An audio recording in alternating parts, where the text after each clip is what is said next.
Entertainment, we celebrate the 43-year reign of the speed metal kings, Metallica. With 9 Grammy Awards and 14 nominations, 38 concert tours worldwide, and 11 studio albums that span 4 decades, the Titans of Thrash remain the standard by which all other metal is measured.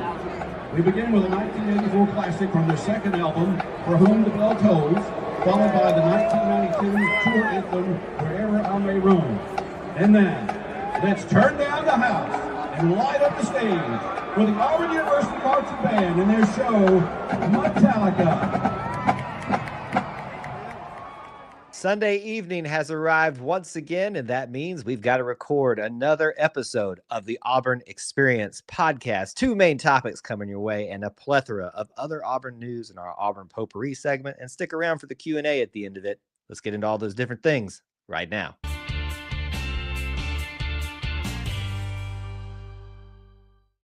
David Housel described it best. We are living the whole of the Auburn experience. You can quantify it, you can qualify it through a variety of methods, time, people, places, things, experiences, but at its heart and at its core, the Auburn experience is all about Auburn sports, Auburn culture, and of course, Auburn family stuff. An easier way to say it, if it's orange and blue, it's what we do. Thank you so much for joining us in what we're going to do this evening, episode 114. I am one co-host with you, Kyle Loomis. And as always, he's back with us again, the guy who doesn't have bad luck at games, apparently, that he gets to attend and doesn't warn us that he's going. Mr. Austin Scott, he's nodding his head along, pumped up, jammed up, jelly tight, ready to roll on what's been a fun weekend for the Tigers. 100% happy to be here, Kyle. For our viewers, they can see your Beat Bama shirt. I hope that doesn't offend anybody who's all got their underwear in a wad about what kind of family show this is. If I had time, I'd be wearing the shirt that I wore last week again. And because it certainly stays true and even feels better after today. But man, what a week, what a weekend. I mean, we got a jam-packed show. This is the first of those kind of shows where we recap a lot for one sport, we recap a lot for another sport, and it's just that time of year. But it's a lot of fun, especially after a week like this week. So let me acknowledge this for those that are listening. You have to come to the video portion to see this. I know the microphone's over here now. So the Beat Bama shirt, you technically can't get these anymore. Shirt, just a classic. I think they actually stopped circulating because I think there is some like legal things now. You can't use Bama, I think, something like that. But hey, and this is past tense. We have beat Bama, not just beat them like we normally do. But anyway, beat Bama. It's had to wear it for this particular one. We'll get into that in great detail in one of our main sections where we'll do a basketball week update, and we're going to get you a Diamond Sports update with baseball and softball. All that's coming up in our main portion of this particular show. I cannot think of a greater time to be doing this podcast in this particular week with what we've experienced. So let's get into it. Let's do Auburn potpourri. We got a lot of other things to discuss, important things that I think are, for other programs and certainly still some basketball news. So let's start there because I know that's all people are thinking about right now. Austin is basketball. And if the winning wasn't good enough for you, well, I got some more wins for you on Sunday after you beat Bama. We've got a commitment. And we have put out a video with all the fun information that you need to know about him, what it means. If you haven't seen that on YouTube, all the other places. So certainly you can consume that as well. But I want to get Austin's take on this too. We've got Bashir, as I tried to get the phrase out of the name out of there while I was choking. Abdul Bashir is coming to be part of the 2025 class, making him the 4th commitment in the class. In my view, the second small forward, the other 2 being guards. We can have debates about what position they should or shouldn't be, what one site calls this person, but the point is this: from Wyoming, or the state of Wyoming, from Casper College, Bashir is coming to join the Tigers. What you think? Yeah, just a ton of elements to look into here, right? With Abdul Bashir. This was one Auburn brought in for a visit not long ago. Tied to the Tigers like wildly for a while by most recruiting people, and has a brother that Auburn's already seen at Monmouth, who's it seems like might be a pretty big transfer candidate this year. What does that mean? Is Auburn trying to work some things out? Who knows? We'll see. That's far down the road, and hopefully many rings and nets cutting later. But that really interesting to see, especially because he's a JUCO and what that means in college athletics these days. Essentially coming in with as a freshman when it comes in terms as ineligibility, but has already played in college sports and has some experience. So just really interesting to keep up with all this. Will be very interesting to see how this kind of plays into what Auburn's plans are on roster management in the future, who they think they can get back, who they can't get back. Wild time in college athletics, and it looks like this is kind of the first big domino to see as it pertains to Auburn basketball. But man, what a get. Couldn't be any more better momentum to come after a big road win last night. But I mean, this is a kid a lot of people wanted, and Auburn's locked him down. Yeah, whether it's because you want the combo deal, and certainly that would be nice, but I think this is a good enough get just in and of itself. Definitely. So we certainly want to keep the focus there about what we're getting in him.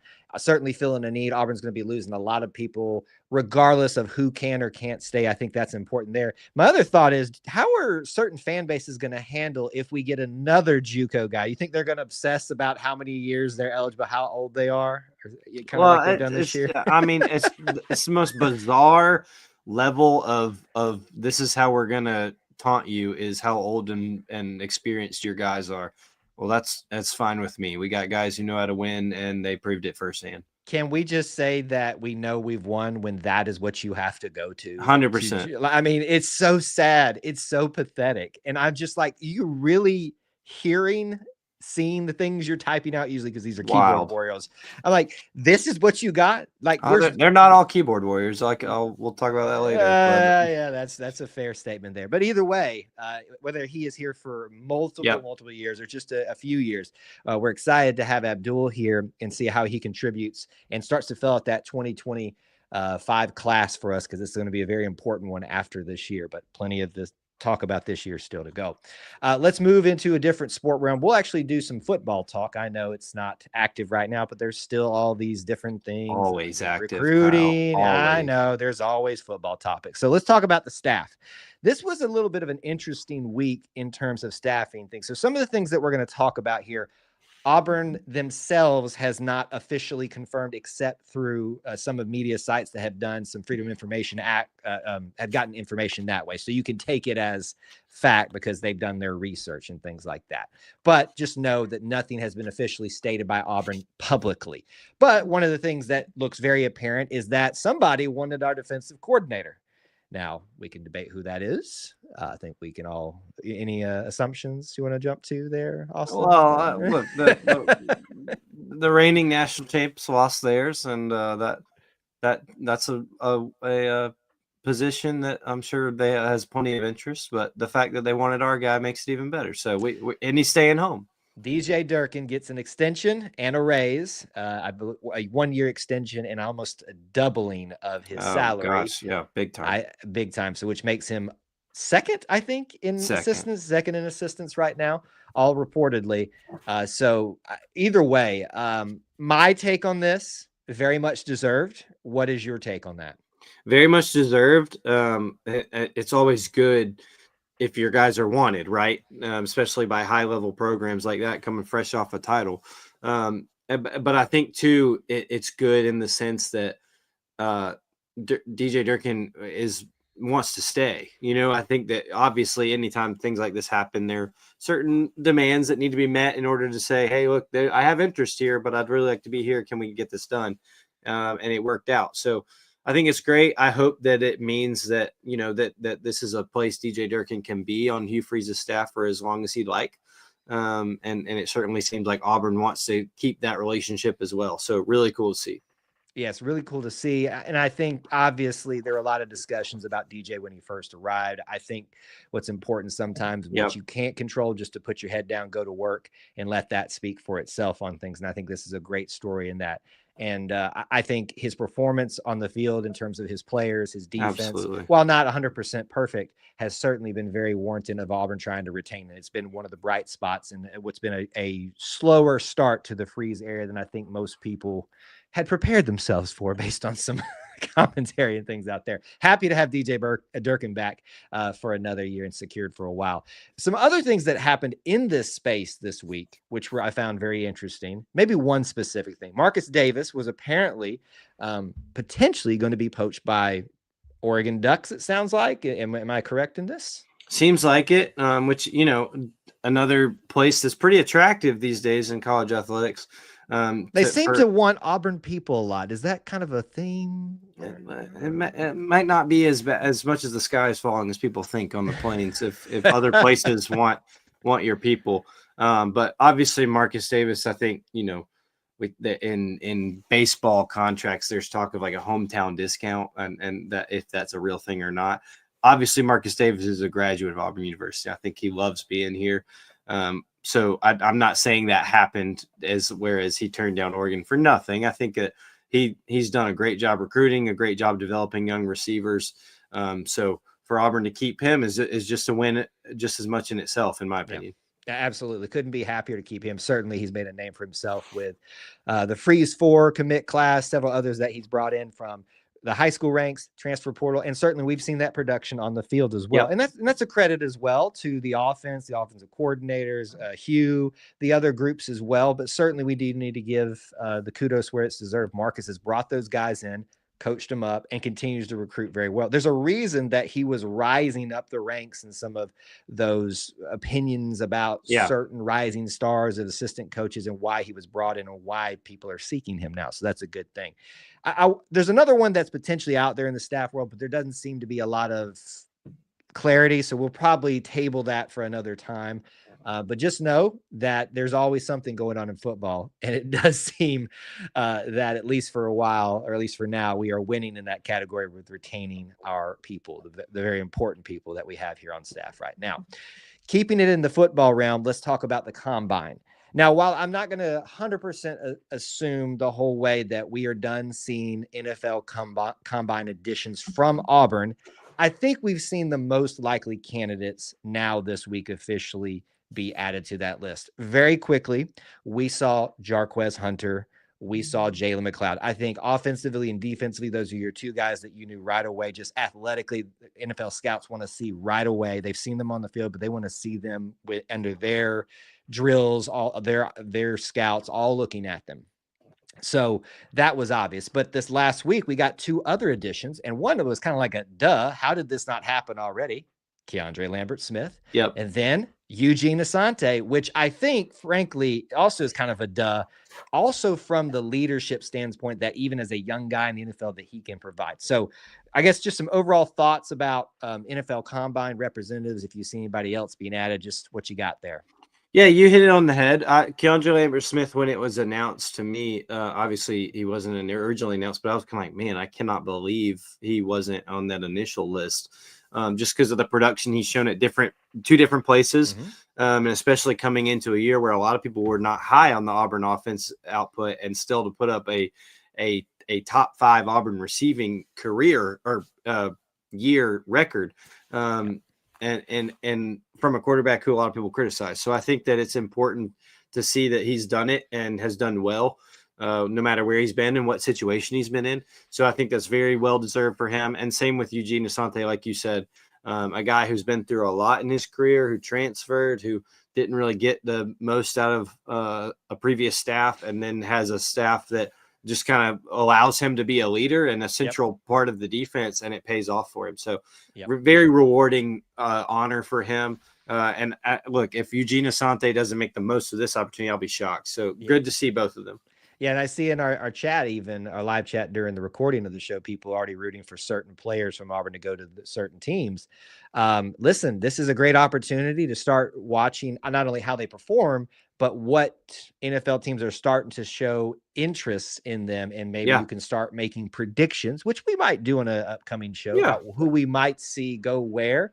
And I think people have asked for that already, but this combine can literally change the landscape for them. And we've seen guys like Jamian Sherwood, who, I believe he went to the combine and made a name for himself. And now he's a starting, defensive back for the Jets. So let's wait and see on that. But I'm excited to see Jarquez, Obviously, so many of these other guys like Eugene Asante, McLeod, and KLS see what they can do and get it to the next level. As a final piece in our Auburn potpourri, let's talk about not just football, but football.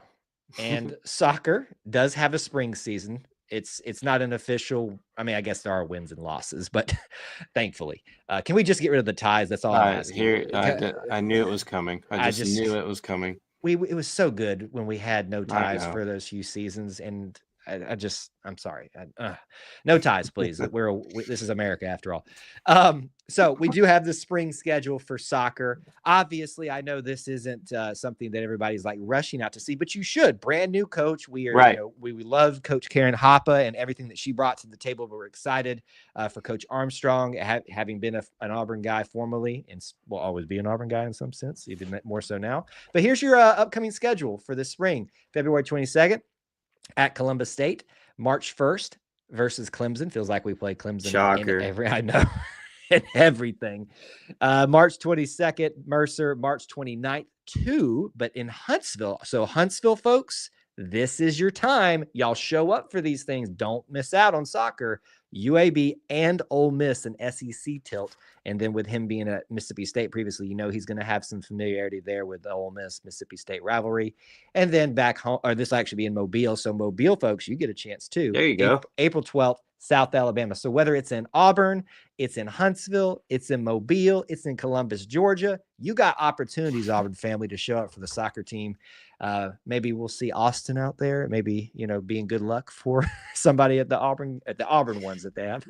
Yeah, I like the flavor of kind of spreading it out, letting people see. I think the basketball program's done a good job of making sure they spread it out and let people in different parts of the state see the program. This is, a way to do that for Auburn soccer. So I hope people get out there. But that's a fun group of teams. It's certainly not just a cakewalk, but definitely test this program, test this coaching staff to see how they work, see what they have, see what they can do and instill in the fall. But really exciting time for Coach Armstrong and his staff as he gets under, I guess this is year one. But these games don't count toward like his record. No, right. But it counts in towards building the future. And absolutely. We want to see what the early stages of being brought together. It's just like with softball that's underway right now. We saw some fall ball there and got a little bit of a taste of what's coming. So same thing here. Because, we love talking about soccer in the fall. So this is going to get us geared up here. You got ACC, you got SEC matchups, you got in-state with South Alabama and all the different regions that we talked about. Auburn fans, show up and show out for some spring soccer this season. You got your opportunities and you know it now because we talked about it. That's going to do it for Auburn potpourri. We want to move into our first main topic this evening. Oh man, let me just stretch for a second here again. Sorry for the audio folks, but this is why you should watch the show. Let me just bring the microphone back around for the people that needed to see that one more time. We're going to talk about Auburn and Alabama. Certainly, what a game, what a matchup. But we have a full week to discuss here, and we would be remiss if we didn't at least discuss a little bit the first things. If you missed it, Auburn beat Vandy on the road, and Auburn beat Alabama on the road, and is still going to be number one tomorrow. How many weeks is this now in a row that Auburn's going to be number one? Much to the chagrin of others, it continues for another week. And I'm sure that many had their doubts. It was evident in the voting this week that there would be some overreactions. But once again, Auburn takes care of business, a 2-win week. And bounces back after that Florida loss, which we were coming fresh off when we were talking to you last. So just really impressive week, regardless of who the opponents were, regardless. You got 2 road games in the SEC, the hardest league in the history of college basketball, and you managed to come unscathed after taking your first SEC loss. Just very impressive. And it all started in that monstrosity of a gymnasium in Nashville. I'm welcoming this. I want to hear you.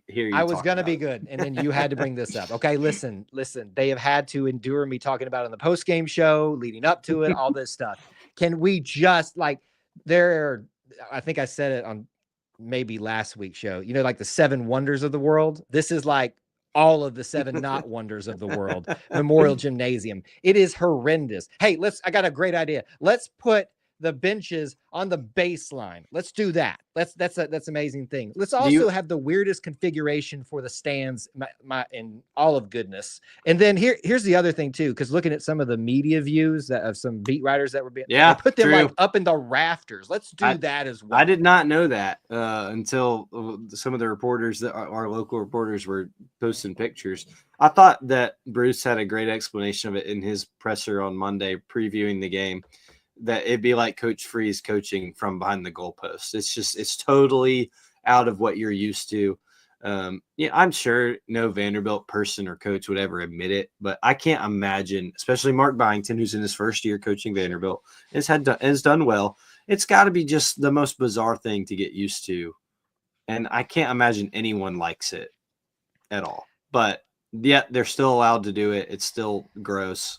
But hey, look, we're on a streak here. If Auburn doesn't seem to mind it when it's on the court. And what's the Hoosiers saying? Look, the court's the same length, the goal's the same height. And no, anybody can tell you that, but Chaney Johnson certainly didn't mind it because Auburn prevailed at a hard place to play. The court link may be the same, all of that may be the same, but my blood pressure is also the same every time I have to see my Auburn Tigers run out on there. So I guess real briefly, certainly we do want to spend most of our time talking about the 1 and 2 matchup, but what sticks out to you from the Vanderbilt game? You brought up Chaney Johnson. Absolutely. I think that's a big thing as well.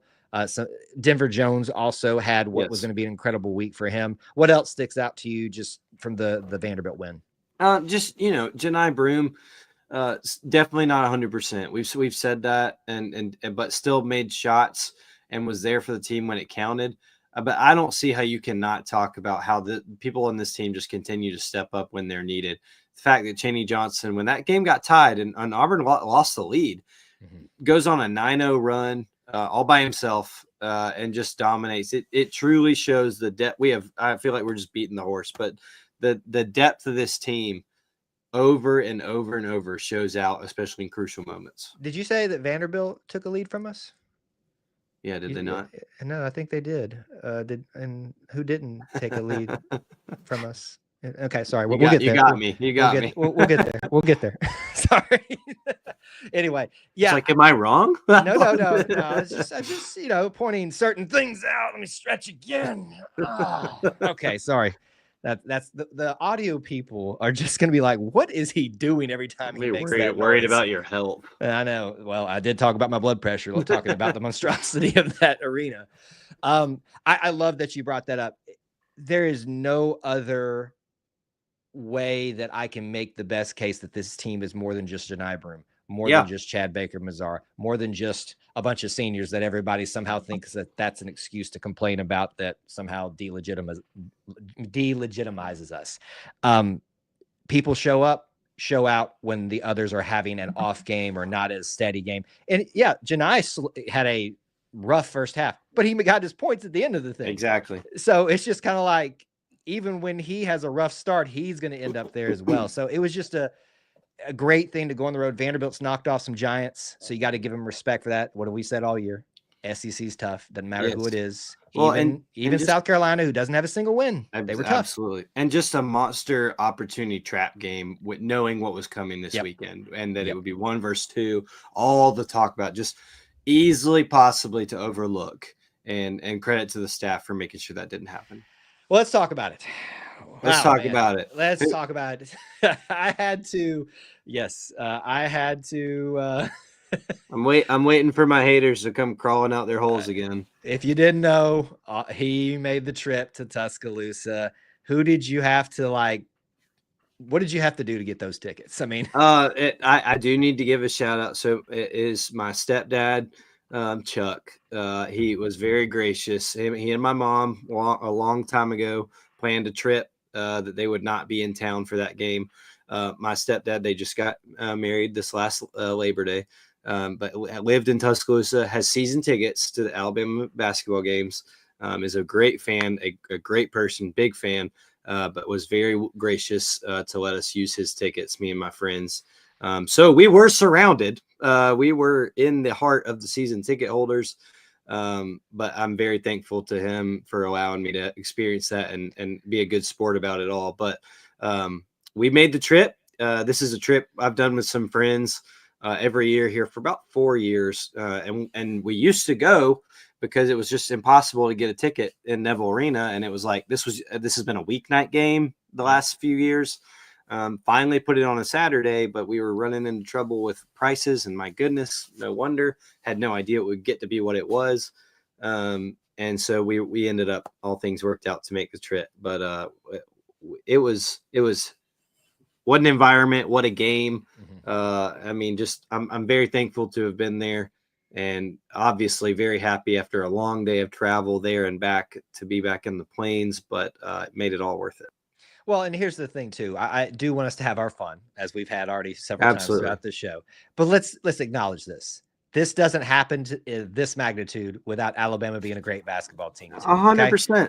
This is 1 versus 2. You saw why all season leading up to this game, and in this game as well, even though they didn't shoot all that well, as which is typically their MO, why they are highly ranked and why they are highly thought of. And so I do want us to make sure that we put that out there. With that being said, that's why you're number 2. And that's why that's why we're number 1, because you ain't as good as Auburn. I'm sorry. It's just the reality. You can be the amount of Alabama fans today that have gone to Old Post, and like, I'm talking about some of them year ago, just to start, posting RT this, RT that. Oh, like, yeah. Are you that butthurt by losing to the number 1 team? Every prognosticator out there is already saying Auburn's got it locked up to be a number 1 seed, probably has the number 1 overall thing still locked up just because of their resume. And you still can't handle it. My gosh, grow a pair, be an adult. I mean, being in there, I want to say the tide shifted, but I'm not going to be that corny. The transition from talking about that they were prepared and they're ready to, Auburn's just a good team, and I can understand that, and I can be willing to allow you to say, they're just a good team, and when we shoot like that, we don't have a chance to win. But Auburn, I think Auburn's staff, just like Bruce Pearl said, they prepared like the number 1 team, they played like the number 1 team, and that's why they are the number 1 team. I'm a believer in we're going to see this match. We're obviously going to see this matchup one more time. Oh, yeah. I think it's happening at least once more, whether it's in the SEC or the national title. I truly believe that's happening. Now, I think that's a long way away, and a lot of things got to happen for that to happen. But to me, there's no 2 better teams in the country. And to say that about Auburn and Alabama is just bonkers. The fact that this even happened as a 1 versus 2 matchup is crazy, but I think you walk away from that night and you still say these are the best 2 teams in the country. But I think there's a clear and defining best team in the country, and it was on full display last night. I had this choice between wearing this shirt or the State of Auburn shirt tonight, and I chose one that I hardly ever break out, the Beat Bama shirt that you can't get. It's a solid choice. I meant to wear it last night on the post-game stream, and I forgot. So, look, the game comes down to this, I think. Alabama's known for their 3-point shooting, their scoring. 100%. It didn't show up last night the way they needed it to.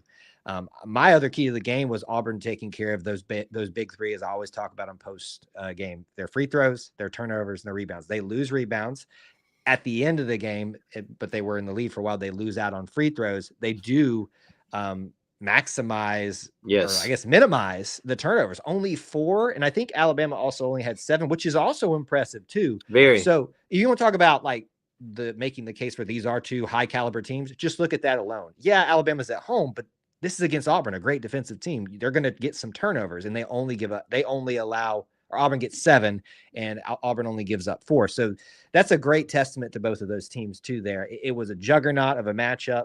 I am thankful that they didn't get on any hot streaks. There were a few times I think you and I probably that it's like, here it goes. Yeah. Exactly like that. My friends and I, like I said, we do this every year. It feels like every year we go over there, they go on a 10-0 run like that. Like it's just automatic. And so we were kind of preparing ourselves the whole day, really, but the whole leading up to it saying, just, it's coming. Like, do not get comfortable. It's coming. And then when it came, it was like, we're here. This is how will they respond? How will Auburn respond? And I don't think you could have asked for a better response from Tahad Pettiford and Chad Baker-Mazara and the shooters on this team when that place got got rocking again, because it was loud when that 10-0 run happens. Sears finally hits a couple 3-pointers, and they tie the game after a 14-point lead in the second half for Auburn. It got very loud, but my goodness, to get into some individuals, Tahad Pettiford, it is shocking to me to see the kind of big game energy and big game performances he can have as a freshman. When he pulled up that 3 to kind of stop the bleeding, it was one of those no, oh yes moments, just because you don't think it works like that, and for whatever reason, he has the ability as such a young guard to take over a game. And I've just been very impressed with him and how this team just responds to moments like that, because that's about as difficult as it's going to get in a place like that, where it was totally, I mean, shoulder to shoulder, sold out in the airplane hangar, just absolutely bonkers when they were on a run, and to just silence the crowd, it just took the wind out of the sails. Yeah, and you juxtapose that with an air ball at the end of the game with a certain other player. It's look. I'm just saying. I'm stealing this. I'm sorry. I don't know who it's from, but if he was sold a dream, that was a nightmare last night, and so I could not be more enthused with how that game ended, and just seeing how Auburn responded with the personnel they have versus the personnel Alabama has. Poetic. It is very poetic, and certainly, look, I don't want to be overly mean-spirited about it. We certainly are happy that he got what he deserved by going to Alabama. Certainly he gets another crack at us at least one more time. And he has had a pretty decent year this year. So no, and we're talking about Aiden Holloway, if that wasn't clear. Yeah. But, the person that was sold a dream, apparently. Well, and we've seen the videos. It doesn't look like there was no love lost with the team. And I think him and CBM had a good relationship. But I think it paid off for Auburn too. We joke about who's 25 years old and all this on their team, but Auburn's veterans know how he plays and and CBM had the assignment on guard and Aiden most of the night, and I think it showed when he didn't have his best game. Now, granted, a lot of them didn't have their best game, and I know that's the storyline right now of the 3-point shooting and not being as good. But Auburn's defense is what sets them apart right now, and being able to be the number one team. To hold that team to 80-something points in their own gym, to never let them lead for the first time in their coach's tenure there in a home game. The defense is what sets apart. We talk about defense win championships. I think it's why defense shows you who's the number one team right now.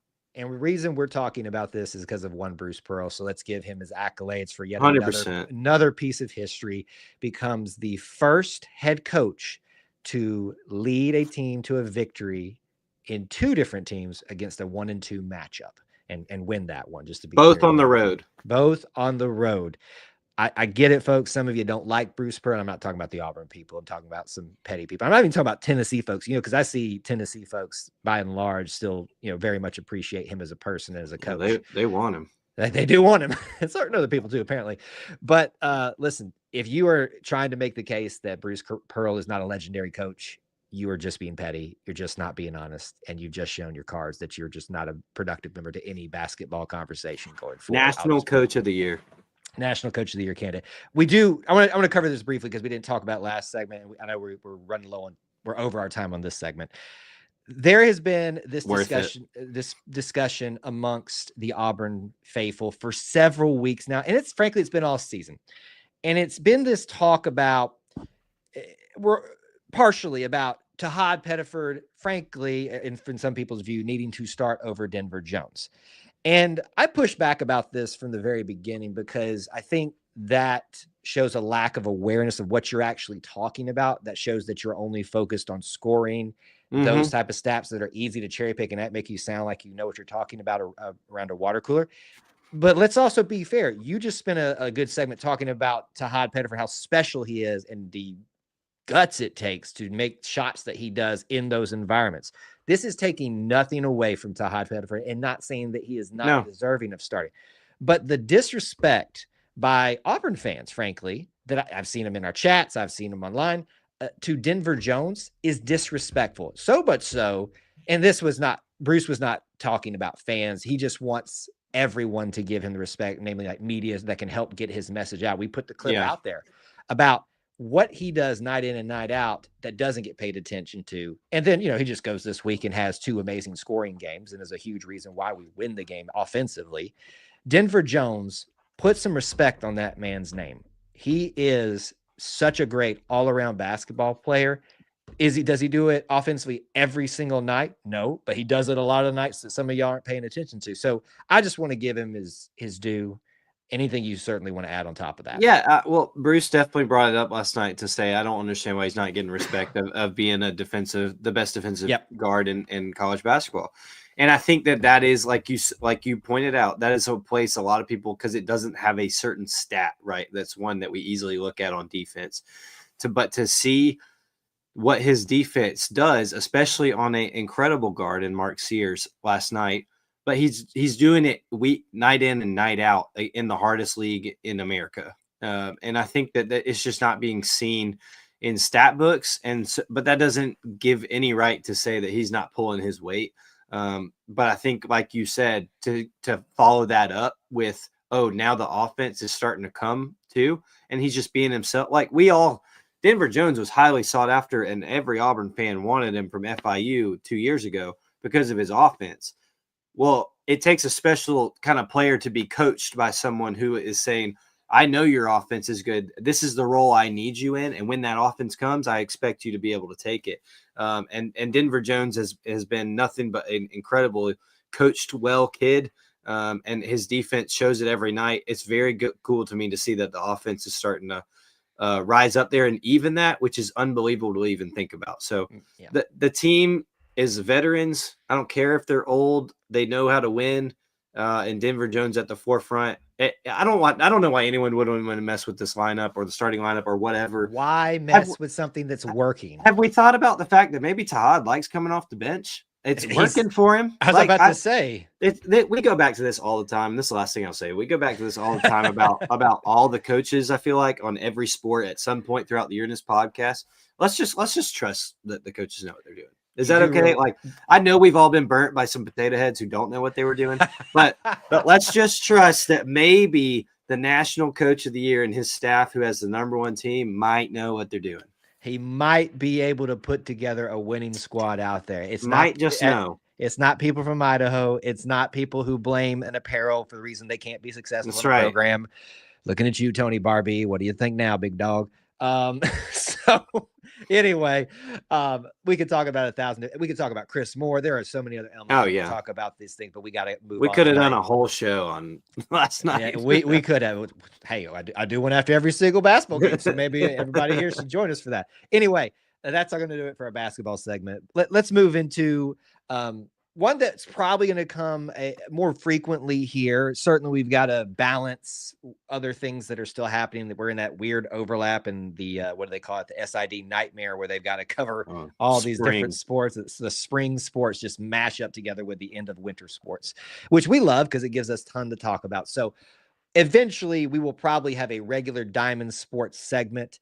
It may be kind of here and there as we can fit things in. While we're in this weird transition period. But for today, let's do a Diamond Sports update for you. Baseball and softball. And it is good to be back. Yes. You wanted to start with baseball, so let's discuss that first. Got several different things we could talk about here, just about how good it is to see us back in Plainsman Park, the updates. We've got an incredible story of perseverance of being an Auburn man.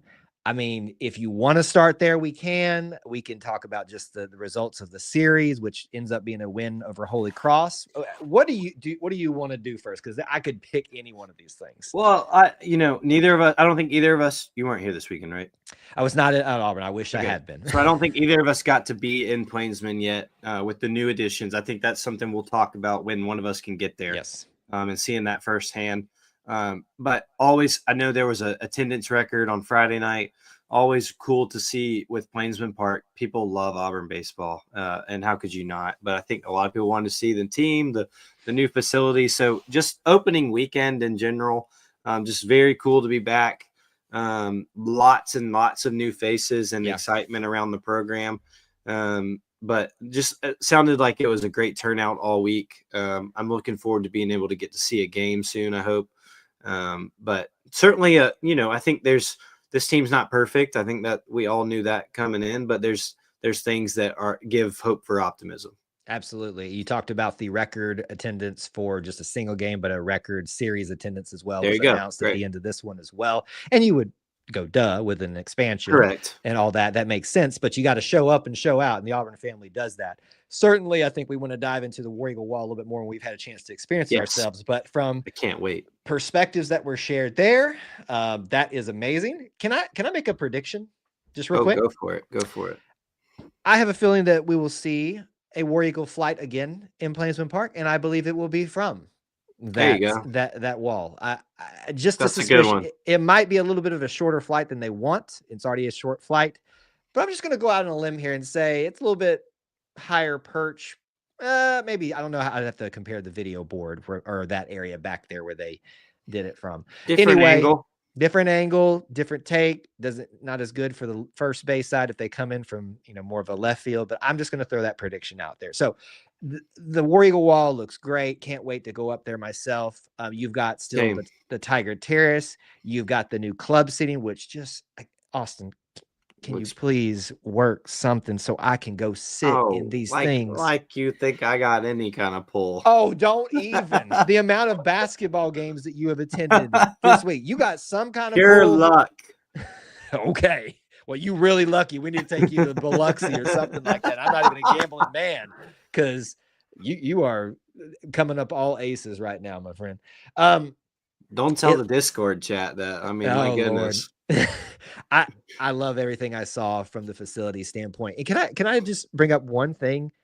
Maybe I missed this, but I saw in our press release this week that I got from the athletic department, and I think they announced this as well in an article.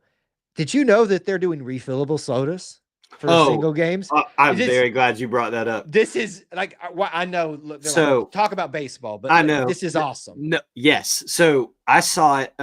Rhett Hobart, who we love to talk about on the show, posted it on Friday night, and my dad was there. And I texted him. I said, "Did you see this?" Yes. So I'm a really big. This is a small tangent, but it's related. I'm really big fan of Mercedes-Benz Stadium because their drinks and their concessions are like normal American modern person prices. And they have stats that prove that pays off. I've been a long time proponent of saying if movie theaters would do that, they'd probably be more of them in business still. But with refillable sodas, I don't care how much it is because I will make sure I get my money's worth. Yes. And I think it's awesome. I don't know what the cups look like. I hope they have really cool cups for it. Amazing job. When that staff came in, it was that first kind of that timeline with when we hosted the regional. Yeah. And that's when we started first seeing their plans of what they wanted to do. So to see them do it in Plainsman all the more just kind of makes sense to me. They just keep hitting. And I love that addition. And this is a great example here because I think, all the hits kept coming with them. And then, some people started voicing opinions. It feels like we're monetizing everything. And yes, you are correct. That may be the case, but there's reasons behind that. But here's a great example of them taking something and making it more of a favorable financially experience for the fan base because it keeps people there for long games. If you can get some refillable, sodas, and it's about to get hot. Yeah.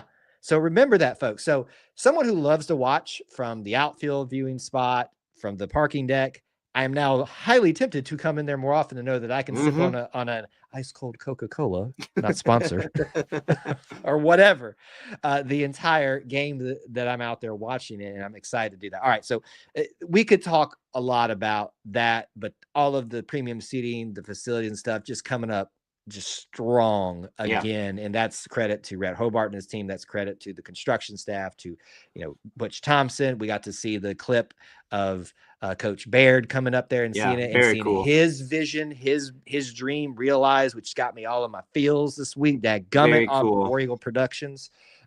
So it was all awesome. Let's talk about the game, the results of it. I'm going to stop us. We're going to talk about Cape Ballou.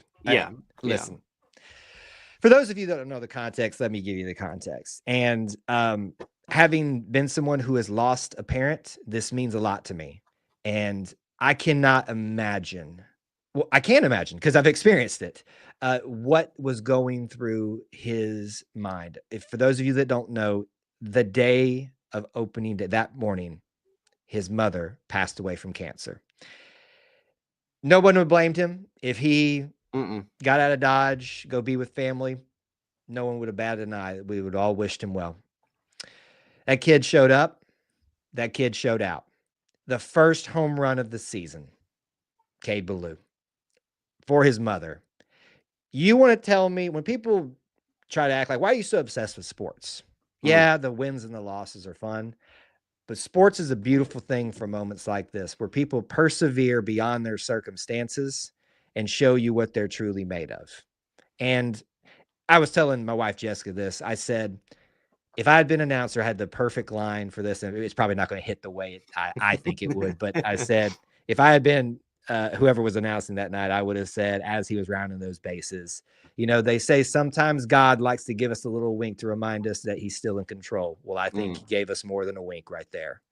And so, Cade Ballou, man, look, I don't even know if you'll ever see this, but mad props for you, man. Yes. So proud as someone who's been there with you in the lost parent category. I know what you're feeling, man. And I can't tell you I'm more proud. I'm so proud of anybody that puts on the orange and blue, but we're especially proud of you, what you've been through. So sorry, I know I've taken up the time. I do want to give you some. You want to say things. Very well said. I love that. I appreciate you sharing your perspective too. But just a local kid, a local family. So very cool just to see. We talk about the Auburn family. It gets, chastised by others of how goofy it is. But I think when in these moments you see what it's all about. And for him to say to Coach Thompson, I know my mom would want me to play, and to go out there and have a game like he did and then get a home run. I loved the way Brad Law and athletic director John Cohen, who were calling the game that night, which I think he does a phenomenal job when he jumps on, just natural. The way he said that there's some things that just transcend sports. And like you said, it's just, those are the moments that keep us, me and Kyle and other sports fanatics in it, because there's just some things that are different about it. And when you look at it from a baseball perspective, especially, my favorite movie in the world is Moneyball. And the famous quote from there, that there was tons of it going around, was, how can you not be romantic about baseball? Because some things with baseball just seem to happen like that. And that was a very special moment for Cade Ballou. I saw that the fan was able to get him the ball. I was hoping that was going to happen, and I was going to chase that person. I didn't give that to him. I wasn't worried. I like that the Auburn family looks out for each other. But just very, very cool moment to start the season. And very cool moment for the Ballou family. But our prayers are with them in the weeks ahead, and as he continues to navigate this. But very mad props to Cade and his family, and wish them very, very many thoughts and prayers moving forward. If you look in the dictionary for an Auburn man right now, in the front and center is Cade Ballou. Man, we're so proud of you.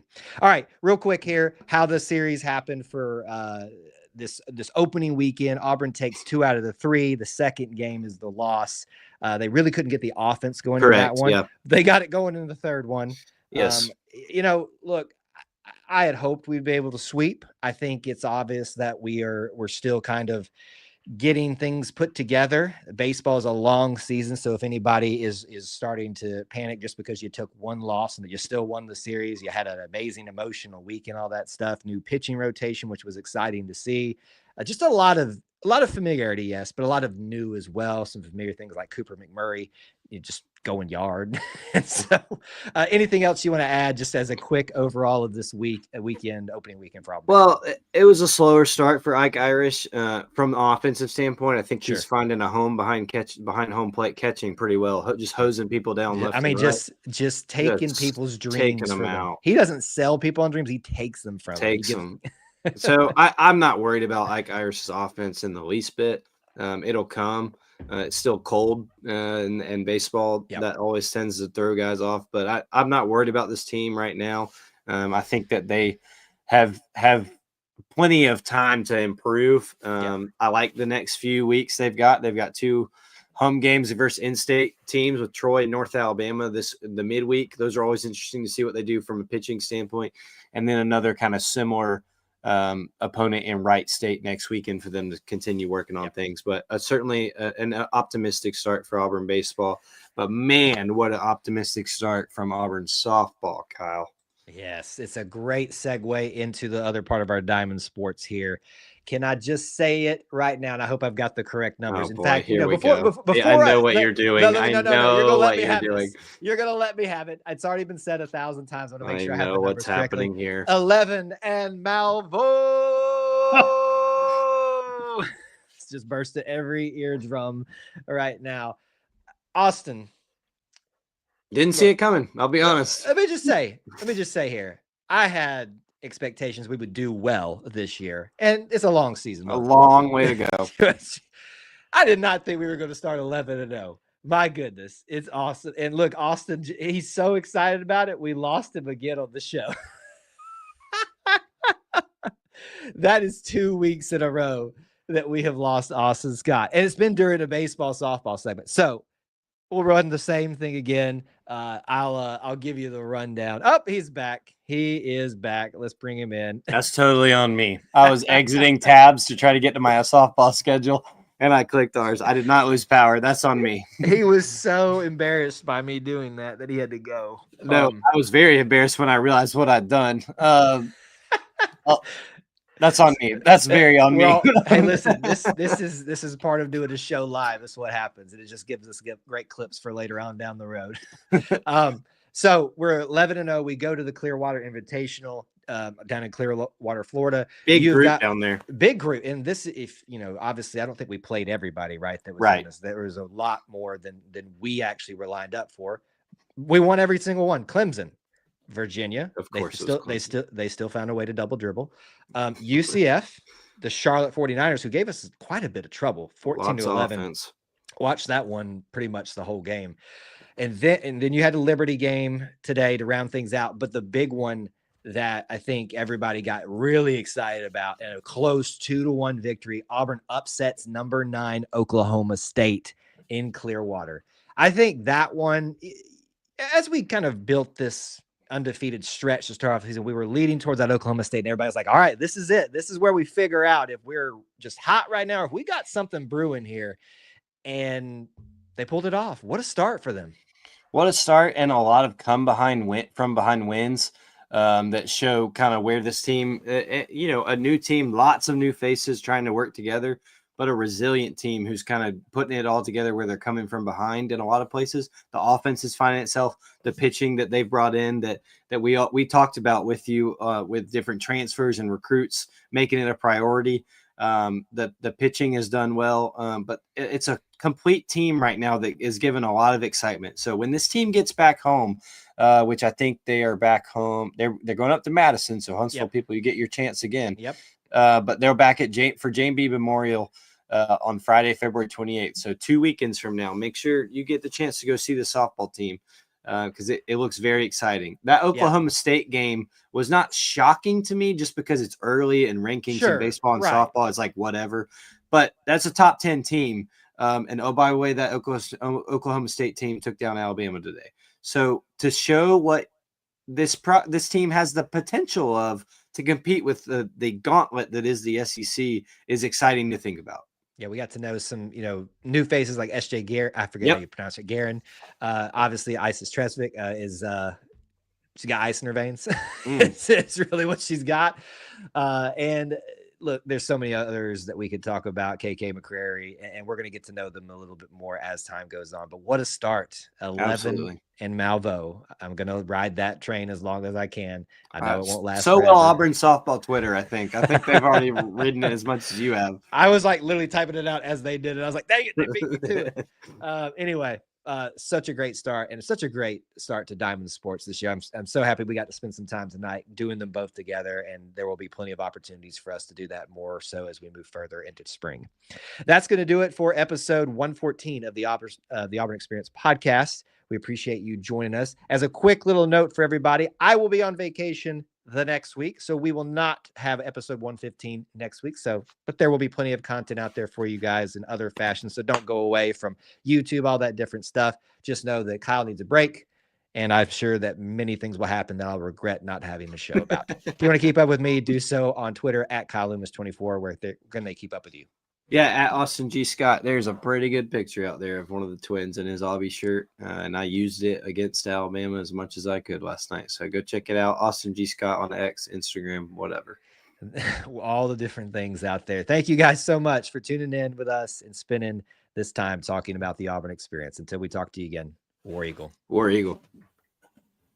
All right, folks, that was a long one. Hey, that's totally on me, Kyle. I don't care. I was like, listen. I had all my tabs from all the box scores open, and I was trying to find the softball schedule. And when I clicked it, I went, "Oh no!" I figured I saw you messing with your tabs. I was like, I bet he's switching between, because I have mine over here, and this, it's taken me a while to get my system down. Just got click happy, and I was like, "Oh man!" And then it almost pulled up the other stream we were talking about earlier, and all that. Yeah, all the things. One day when we have our studio, this won't be a problem. Yeah, when we have our studio and we're side by side all the time, and we got our music, and it's gonna be great. There will be plenty more of these WT coming up in the future. Don't you worry. Don't you worry. Can only cover so many things. I know. Any final thoughts for you, sir? Well, I've been waiting. WT's been quiet tonight, but I know. Nobody wants to talk about Austin delivering another win, I guess. So I think they maybe your record's flipping for you. I will say right now, I'll just be completely transparent. I have no other scheduled games that I'm set to appear. I do not. I have don't believe it now. Look, I mean, if the athletic department has seen my success and would like to offer me a way to make it to every game so we continue to have the success, I'd be happy to take them up on that offer. But at this moment, I have no other games that I am planning to be at. So I think you're just selling me a dream. That's all. I think this is it. Well, if we sell dreams, apparently we capitalize on them too. So thank you, WT. I appreciate that. There you go. All the wins from Austin this evening. All right, buddy. Thank you so much for hanging out with us this evening and spending some time with us. All right, War Eagle. All right, War Eagle. All right, you guys are stuck with me for the rest of our time. We started a little bit late, and we definitely gone over that hour segment that we normally spend. Well, roughly. I will stay a little bit extra to give you guys some Q&A time. I've actually starred a bunch of things that I want to cover because I think they're good questions, and we covered some of these things in the show, but certainly want to spend some time. If you've got a comment, question, topic that you would like addressed in this Q&A portion of the show, put that in now. Don't be shy. If you haven't, smash that like button. We had a good crowd this evening, so thank you guys for doing that. It always gets us feeling real good when we see you guys here this evening. That was a weird way to say it. Okay. Couple things. You guys know the drill. Let me give you the rundown before we get into our Q&A time here. As I've addressed, I will be on vacation next week, so there will be no anything starting next Saturday that is regularly scheduled that we normally have. However, we will this week have another live stream, Auburn versus Arkansas post-game stream. That's going to be a fun one, folks. Don't miss that one. Calipari's coming to town with his new team. I'm excited about that one, but it's during our normal Auburn Family Night, so no Auburn Family Night this week, which means you guys will be without it for 2 whole weeks. I hope you'll be okay. But we'll be back with our call-in show as soon as this week gets over and I'm back from vacation. Again, no Auburn Experience next Sunday evening either. And but as I've said, keep up to date with following us on all social media platforms, all podcasts and YouTube, so that you can get the content that we will still be putting out for you in some form or fashion next week. It continues on even when I'm going on vacation, just not some of the other things that I'm able to do when I'm here and available. Check out our links in our description. One of the things you can do is support Alumni Hall. We're an affiliate of theirs. If you shop with them using our affiliate link, you get they get supported, we get supported, and you support yourself by getting some new Auburn gear, which they have there daily at Alumni Hall. So thanks to them for letting us be an affiliate. Okay. What do you got? What do we want to talk about? Like I said, I've got some things starred. I can go to those. And Corey, we failed you. We had so much to talk about this one. I am so sorry. And I asked you to remind me, and you did. And I even started. I just didn't think to go back to it. So his question was, you told me to remind you about to update your predictions for the remainder of conference play. So I will do that here. Maybe Austin and I can do that in 2 weeks, which will be kind of redundant, but because we'll be pretty far along in that. I think Austin would probably say he's going to go down to 3 expected losses in the SEC play like I would. You got to look at your likely candidates. That's still Kentucky and Alabama, Kentucky at home, Alabama, Kentucky on the road, Alabama. But certainly you've got some other people there too you do not want to take for granted. So I'm going to say that 3 is what I will bump it down to. I've seen enough to say that even if they didn't meet that, I would not be disappointed, but I also don't want to be shocked if that's what happened. So there's that part of that. I want to make sure we get that question for you. I'll get to a couple of these other things that I starred here. Yeah, I know you said it during the show too. And like I said, we don't always pay attention to the chat completely because we're trying to focus on the show. But I thank you for fulfilling your end of the bargain of what I asked you to do. I just failed you in that respect. Let's see here. I cannot say enough about the Auburn defense against Alabama yesterday. It was impressive to watch them stifle such an offensive juggernaut like Alabama. Certainly it was. Hugh says, I have a serious query. Is Dr. Moore still with us? I had a couple of classes with her and she was one of my favorites in school. That is a great question. I am going to do a very quick Google, which could get real awkward if she is not still with us. I really could make a case either way. Let me see if I can get that for you real quick. And she has passed away, and that was back in 2021. I was like, I was pretty sure that was the case, but certainly that's who our softball is named after right there. Jacob asks, now that we've had a chance to come back to baseline after yesterday's game, yeah, took a while, didn't it? How big of a win was that yesterday, in your opinion? Oh, I mean, just the fact that it was 1 versus 2 and both teams looked like they deserved to be 1 and 2. That speaks for itself. Auburn already had made its case with its resume. All you got to do is present that, and there's no argument right now that can be made against Auburn. You could take away a couple of those other wins that were impressive and put that one there and say, so that's respect for Alabama, is it not? I think it is. Right there, Jacob says, I think it was a big statement. It's not like they played bad. We caused most of their issues and we're in control from the tip. And you're seeing that with some of the Bama fans having to reconcile with that. So anyway, Corey, I see your note on your things there earlier. All right, let me take a couple more of these things that I starred, but if you got any more questions, topics, please bring them up. Corey asked, how many games are played in the season? Corey, we did this, I think, if I'm not mistaken, if you'll go back and watch / listen to, I think we put this segment out, the baseball preview, I think we gave you a number there because we did like a really quick, here's what we think the final record will be without really thinking too hard about it. I feel like it was in the high 50s. That feels right. And that's just talking about regular season. I could be wrong, but I think that's correct. But that segment, that's out on YouTube and stuff, or you can go back and re-listen to episode 113, which I think is the preview show for that, if you're really wanting to know that. Or just do the counting on the schedule yourself. I'm not going to do it here on the show right now. Kevlar said this earlier. This is talking about our new commitment. Bashir, another great guard, is excited. I'm worried about who replaces our big men, Broom and Cardwell. And I think that's fair. I also want to celebrate who we brought in because I like looking at things a little logically here. They quickly brought in 2 true guards in Caden Magwood and Simon Powell. Some debate over who will play what position there, but Bruce has always liked his versatile guys. But you could make the case that Caden would be maybe some type of Denver Jones role where he plays a little bit of point guard and but can do it all. I think Simon is more of your true shooting guard type of guy, in my opinion, from what I've read and seen about him. And then you've got these 2 small forwards, or what I would consider small forwards, and Sebastian Adams-Williams, or Williams-Adams, whichever way it's in order. I think those 2 are going to be so versatile. Maybe Sebastian's a little bit bigger, So maybe he can kind of play the bigger small forward positions. And then and we're assuming that all these guys are just going to come in and start right away, right? But I like to talk about it and what you're filling out. The next thing that Auburn really needs is some of those big men, as you pointed out. And I think that's a fair assessment to bring up. So kind of like I talked about in our quick facts video, if you haven't watched that, please do, about Bashir.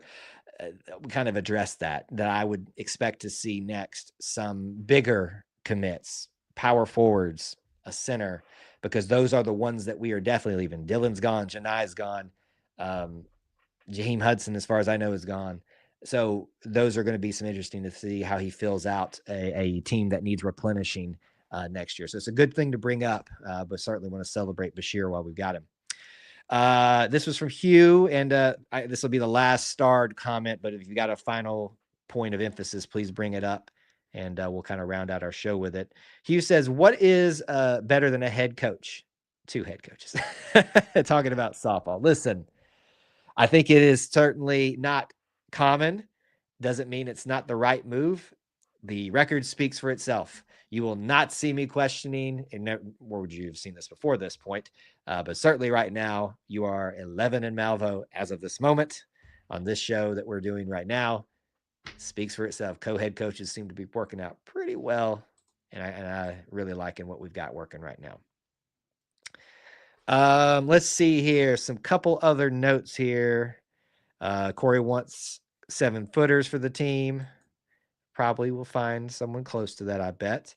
Bruce will go guard heavy from high school and bigs from the portal going forward. Wouldn't be a bad recipe. But whatever Bruce does, he's proven that he can pull it together like the best and find those diamonds in the rough. Chad was one of those diamonds in the rough. Now we can say that. I think people were hopeful, but nobody knew that about him until he got here. So maybe Bashir is going to be that next one, especially from the JUCO ranks. This is from Unbeaten Lake. I'm scared of John Calipari. He needs a statement win to get in the tournament, and he talked about it yesterday. But that's everybody, right? Whether it's Calipari, Arkansas, whether it is Joe, the other SEC team that's trying to make their case to get into the tournament. We are everybody's target.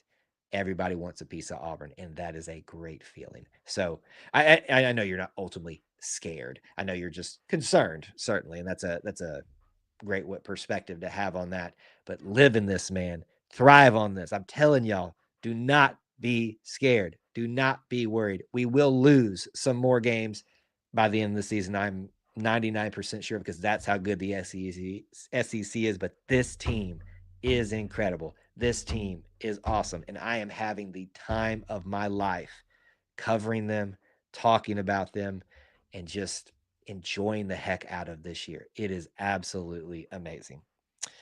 What a comment from Corey. Bruce can make a 5-star sandwich out of an out-of-date produce. What a way. Brent, good to see Brent.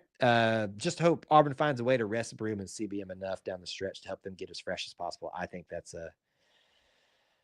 it's very much needed. The problem is where do you get it? You think about it, you get an extra day this week leading up to the Wednesday game, but then you have a shorter period between Wednesday and the Saturday game. The way Auburn's going, they're going to have the double bye in the SEC tournament. So there's some, you play on a Saturday, there'll be a Sunday, Monday, Tuesday, Wednesday break. You wouldn't play till Thursday. The way things are actually starts on Tuesday. Anyway, you'd have a significant break there. So that may be where it comes, unless you can just get out ahead of somebody and just put them away early at home and get some playing time for others. Either way, folks, we have talked about a lot tonight. Thank you guys for being here. Great interactive chat tonight. I really appreciate when you guys can stay late with us and hang out and be part of our little family within the Auburn family. I appreciate it. Austin appreciate it. Remember, the rest of this week, normal schedules for the most part, but starting next Saturday, I will be on vacation. So some of your live streams will not be available, but we'll still have content. Stay connected, stay tuned. I will get back once I get a little bit of R&R. Plenty to do this week. So we're not resting just quite yet. Thanks for hanging out. Till we talk to you again. War Eagle.